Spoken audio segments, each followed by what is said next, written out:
Hey guys, it's Mitch. How's it going? We're back to whatever this story is with Wolverine and Puck, a couple of Canucks, down on their luck, in short, run amok, in Guernica during the Spanish Civil War just prior to World War I. Sorry, ran out of rhymes. We're taking a look today at Wolverine number 36. So just before we get into it, if you enjoy the channel, if you feel like you might want to help out a little bit, go subscribe on my Patreon. Links are in the description, gives you early access to everything I do, helps out the channel, helps to buy new comics. So we're back to this classic run of Wolverine comics by Larry Hama and Mark Silvestri. And Dan Green. I'll give him like just about equal credit with the other two. I don't think this story is anywhere near the same without him. And this whole story is just bonkers. Like I said in the last video, this is part 2 of 3 that we're going to be looking at today. In the last video I said, this feels like Larry Hama lost a bet. But hey, so now you have to write a story where Wolverine and Puck travel back in time and have to fight during the Spanish Civil War against Nazis. I mean, I get it. Like, Larry Hama is an ex-military man himself, and so that's naturally one of his interests. And he wants to try and work his interests into his comics whenever he can. I mean, it's something he knows a lot about. Why wouldn't you? It's just a weird-ass story. I'm okay with it, though. I don't really think we need much more of a recap than that, so let's just get right into it. We can start with the cover. I mean, I don't know what you say. That's kind of awesome. I mean, you think of the classic Silvestri covers, there's Uncanny 251 with Wolverine crucified. Like, there's a couple of X-Men covers in there.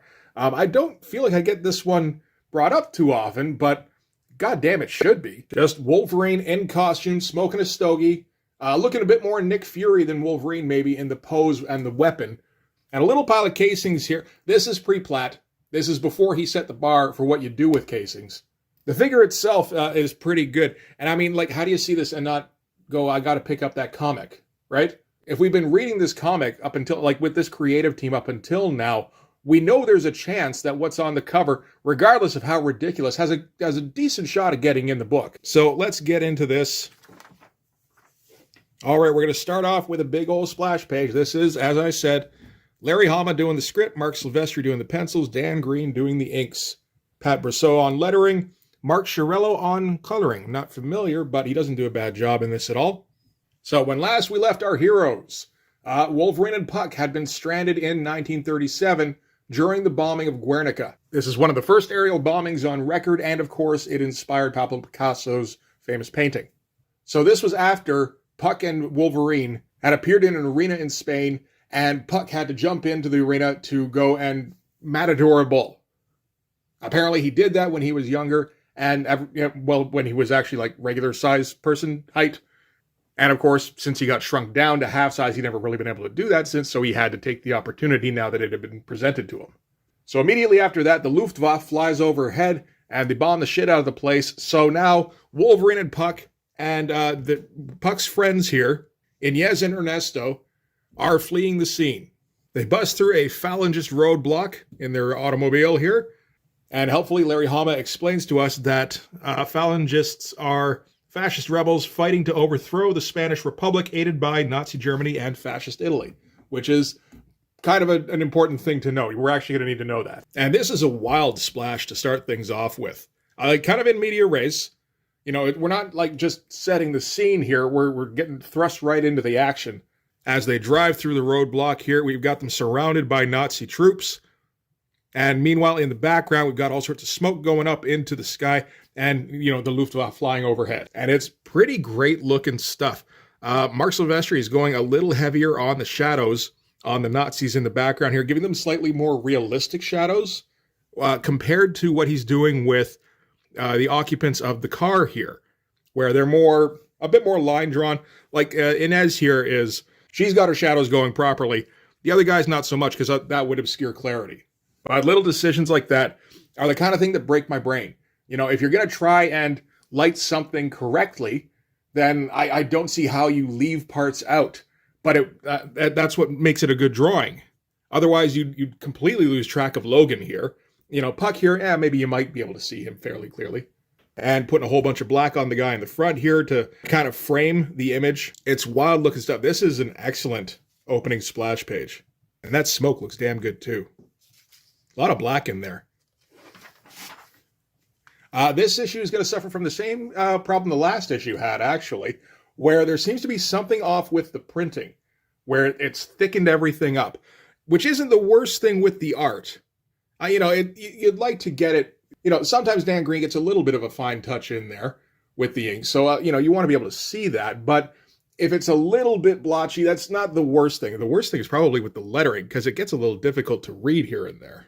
I mean, this is issue 36. This will be a problem they've fixed up by issue 38 at least. And there's parts of this issue where it's a bit more clear. But yeah, it just kind of pulls down the experience a little bit. So they're tearing away in their automobile here.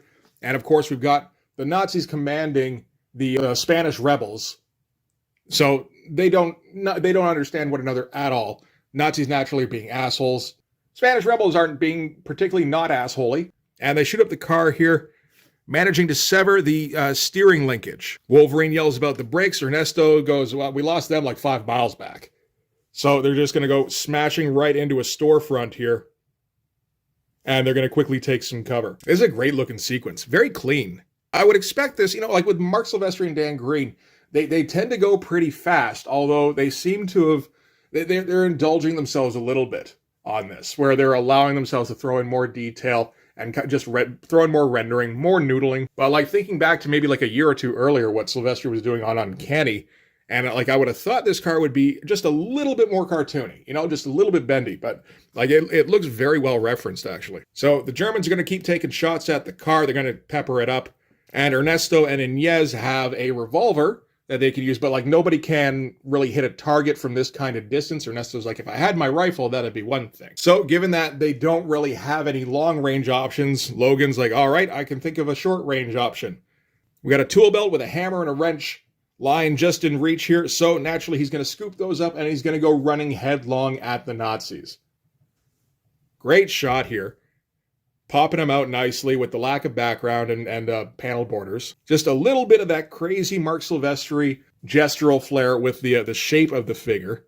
It's not quite trying for realism. It's more just getting some quick strokes down for the outline.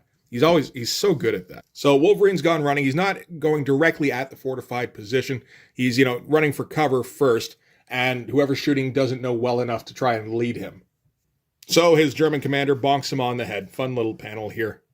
Logan yells at Puck and Ernesto and Inez to give him some covering fire. So they're going to, pop a few rounds off. They managed to hit like one guy in here. Meanwhile, Logan is going straight for that gunner and doesn't quite make it. Gets kind of perforated along the way. Like, look at, I don't know, the construction of like a panel like this. This just looks really good for showing everything you need to know. Get them hunched behind the car here, get all their faces. Like, they're in perspective, so naturally Inez is closer. We see the least of her. And we see Logan on his own off in the distance.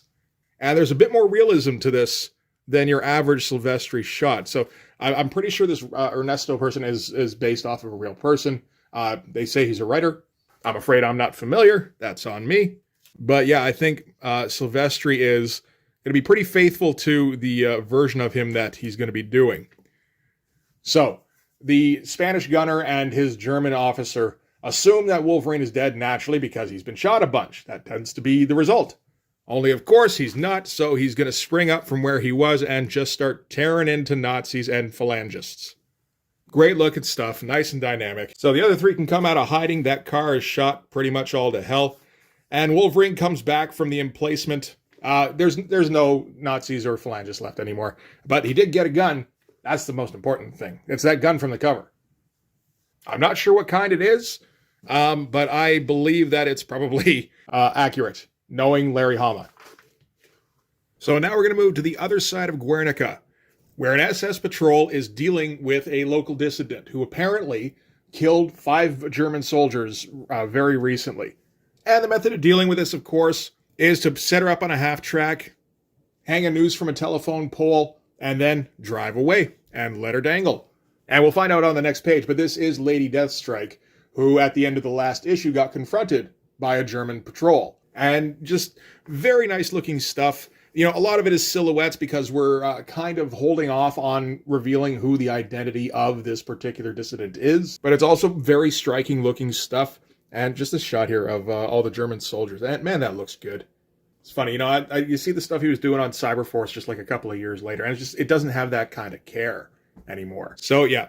Now we get our first look at Lady Deathstrike, who is now dangling, of course, should theoretically be dead, but naturally not the case. So Lady Deathstrike is going to stretch her neck, like super muscular. I don't know exactly what her deal is, what her powers are meant to be. Or I guess it's not even powers, really. She's like cybernetically enhanced, right? So she somehow uses that to bulge out her neck and snap the rope, and then just drop it and say, okay, let's just have a chat here.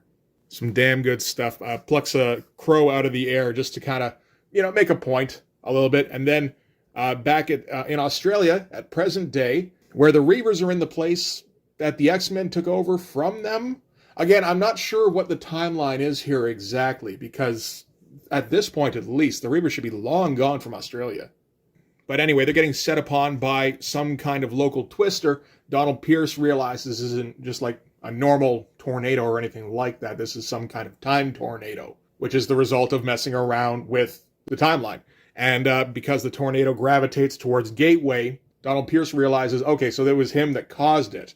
So yeah, whatever Deathstrike said to him, he didn't quite take to, and he messed around with where he sent her. And then we get the crow feathers popping out from the time vortex, from the crow she plucked here. And now Pierce is worried that if she kills somebody that she's not supposed to, because that's what Lady Deathstrike does, she might mess up the timeline irrevocably. Back to Logan and Puck and friends, who are going back to a Loyalist camp, which has seen better days. When they come in, and Yaz is like, where is everybody? And the guy here is like, this is them. Here, I'm burying them. There's like 2 of us here, and this 1 hostage. And Yaz is like, we can't keep prisoners. He's like, well, fine, you shoot him. I already know the names of all his friggin' brothers and sisters. Good shot here. With like Logan just kind of casually walking down the hill. That's a very understated panel.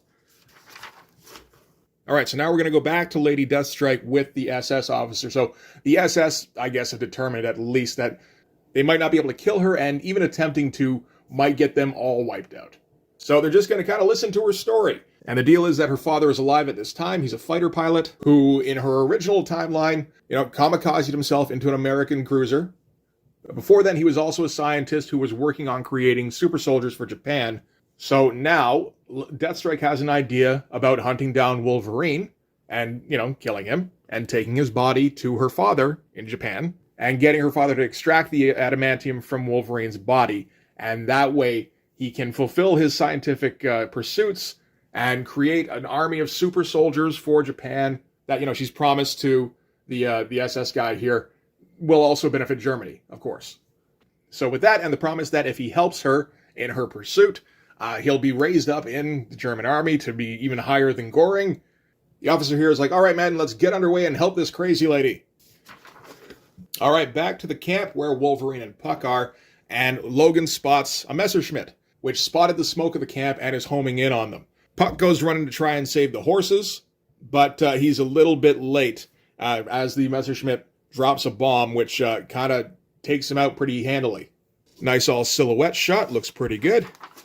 And as he's flying away, Logan retrieves the machine gun that he had earlier and takes a bunch of shots at it, hits it a bunch of times, which I think would be difficult with a plane and a machine gun, but whatever. He did the same thing in the last issue too, so he's just kind of getting his practice in. Awesome shot. We're not going to quite get the cover shot of him in costume using the machine gun, but we do get him in his Rambo pose, gunning the thing down. It doesn't take it out or anything. It doesn't explode. He's able to fly off, although the plane is now smoking. And then he runs back to go and check on Puck, and Puck's hurt pretty bad. Apparently, I think he's usually fairly durable, but since this isn't his usual state, the shrunken state, he's basically just a guy.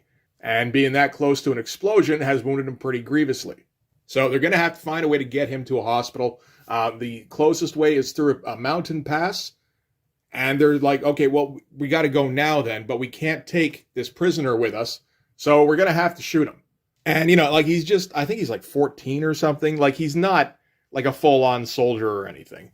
But, there's the 2 guys running the camp. There's the one who's compassionate towards the prisoner, and then there's the one who's all about, no, we got to be smart about this. We can't let the opposition know where we're going, or they'll hunt us down. So we can't take the risk of him telling anybody. We got to take him out now. He, of course, swears on his mother's life that he wouldn't do anything like that. Look at this shot here, eh? with the sorry, just before I flip, like with the horses here and the guys who are fully delineated, and then all shadow here for the ground for Logan and Inez and Ernesto and all of them. That's just a smart decision, and like not what I would ever think of. So the compassionate guy from the Loyalist says, "Oh, okay, we're not killing him. You go ahead, run away. Well, just don't tell anybody, okay?" And as he runs off, he's all happy that his life's been spared. The more practical guy is like, that was nice of you to let him be happy in his last thoughts. And he's gonna take aim on him. He's like, no. You're a shit shot. Give me the goddamn rifle. And Inez and Ernesto are like, you got to stop him. This isn't okay. He's like, he's doing the right thing. And as he says that, we hear the shot ring out. And it's like, did he shoot him? Did he not shoot him? Well, it's like, what would Wolverine usually go for? Like the Larry Hama Wolverine, is he more compassionate or is he more practical? He's usually a pretty good mix of both. So it could theoretically lean either way. So back to Deathstrike now. I always like with the Larry Hama story, you get a few different storylines going on, and he's very good at juggling them. So these guys get a radio transmission from that pilot that bombed the camp Logan was at, telling him that he saw these guys, he bombed them, and he's pretty sure that, he injured somebody and that they're going to try and make a break for the hospital, which is, they don't say that much here. They just kind of do a sum up of the very end of the statement so you know what's going on. Because, there's no way the Messerschmitt should theoretically know that, but the Germans have to know what's going on so they can go and chase them. So the problem for the Germans is that there are 3 likely ways that they could be taking, and they have no idea which way to go, and they don't have the forces to split them up to cover all 3. And the German officer is like, well, why don't you just maintain a high altitude surveillance and just keep tabs on them? And the pilot's like, my engine's already dying.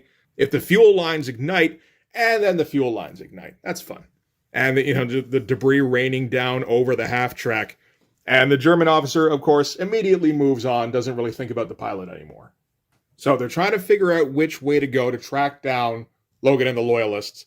And one of the patrols happens across the prisoner that they let go. So it turns out he didn't actually get shot by when he was running away there, which they will, of course, touch back on again. But that presents a bit of a problem because he, of course, knows they're taking the mountain pass. And maybe he could hold out, probably not, against the German soldiers. It's kind of a moot point, though, because Lady Deathstrike's there, and she decides to take the interrogation over by herself, which is a whole different proposition. Larry's not really giving Mark a lot of fun stuff to draw right now. This is all story stuff. That's kind of typical, really. Like, every once in a while, he'll kind of slip in something where it's like, all right, Mark, go nuts, have fun. But for the most part, no, the story is the purpose, which is nice in a Larry Hama comic. He will let him kind of cut loose a little bit towards the end of the book here.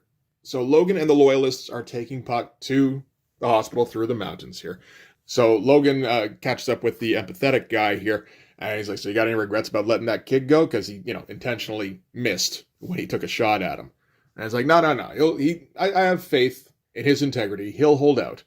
And that, of course, is when Logan smells Germans coming up behind them. It's like, yeah, I don't think the kid held out very well. And shots start ringing out. So now we're in a defense situation. So Logan's going to hang back with the machine gun and cover their rear while the Loyalists all take Puck through the mountain pass. They're trying to take a hole. No, you've got to come with us. And of course, that's not going to happen. So Logan gets to be last man back, which is fun. I feel like I haven't seen that a lot, at least not in the Larry Hama comics.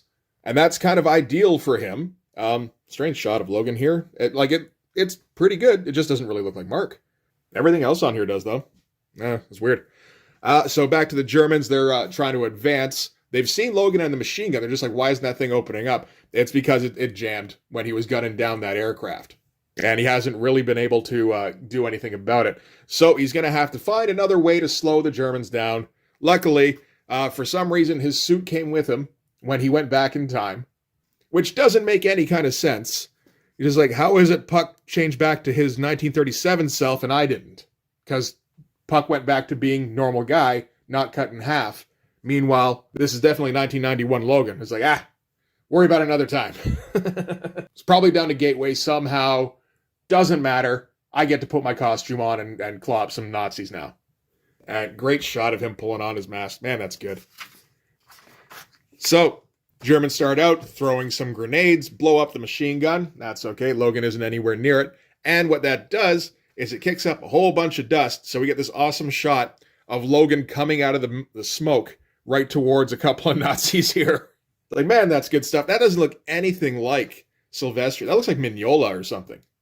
I mean, I guess around this time, Mignola is kind of making a bit of noise with this style that he's developed. I wonder if Mark saw this and was just like, man, I got to try that out a little bit. Fun stuff, though, where it's all just kind of like inner monologue for Logan while we get shots of the Nazis advancing up the hill. And then just, oh, I didn't expect that.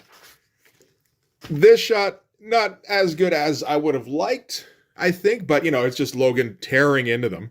Like, it's a fine shot. It's just for that initial, Logan going all out on the Nazis and all that, you'd expect a bit of a cooler shot. But maybe it's just, it's the end of the issue. It's like, okay, I don't have a whole lot of room to work with. I'll come up with something that's kind of cool, and we'll get out of the issue. And I mean, next issue is really where it's going to all go down because, the Nazis here are obviously completely outmatched. But they've got Lady Deathstrike on their side, and she, at the end here, she advances into the smoke. So we're going to get a grudge match to finish this 3-part story off with, which is absolutely great. And yeah, that is it for Wolverine number 36. So yeah, that is some fun stuff. I wouldn't have thought this would have had any kind of place in a Wolverine comic. And sometimes it feels like Larry Hama has ideas for stories that he has kicking around. It's like, yeah, no, this Spanish Civil War story with a bunch of rebels taking a wounded guy through a mountain pass.